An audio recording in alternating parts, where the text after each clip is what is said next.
Time in Thanjavur நம்ம வந்து ஒரு பெட் ஸ்னேக்கை பற்றி பார்க்க போகிறோம். பயமா இருக்கா? இப்போ காம் ஸ்னேக்கு இவங்க ஒரு 4 months பேபி. இப்போ வந்து ஆக்சுவலி ஷெட்டிங்கில் இருக்காங்க. எப்படி தோல் உரிப்பாங்கன்னு சொல்லுவாங்களே, அதனால ஃபுல் ஒயிட்டில் அப்படி தெரிவாங்க. ஸ்னேக்ஸ் நிறைய வளர்க்கணும்னு நினைப்பாங்க. அதில் அது ஒரு பெஸ்ட் ஆப்ஷன் அவங்களுக்கு பிகினருக்கு. என்னடா ஸ்பைடர் கையில் வச்சுருக்கேன்னு நினைக்காதீங்க.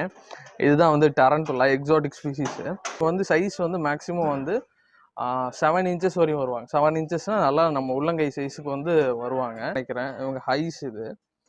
இங்கேருந்து அவங்களுக்கு வந்து அந்த வெப் வரும், தெரியுதுங்களா? இப்போ என் கை ஃபுல்லாக வந்து வெப் அடிச்சிருக்கு. இது வந்து க்ரீன் இக்வானா.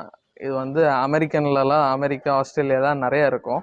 நான் என்னென்னா நம்ம டேம் பண்ணி வளர்க்கணும். வாங்கிட்டு அப்படியே விட்டுட்டோம்னா அது வந்து அக்ரெசிவ் ஆகிடுவாங்க.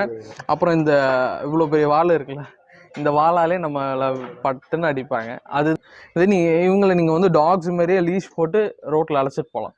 அந்த அளவுக்கு இந்தியாவில் வாக்கிங் கூட்டிகிட்டு போய் என்னடா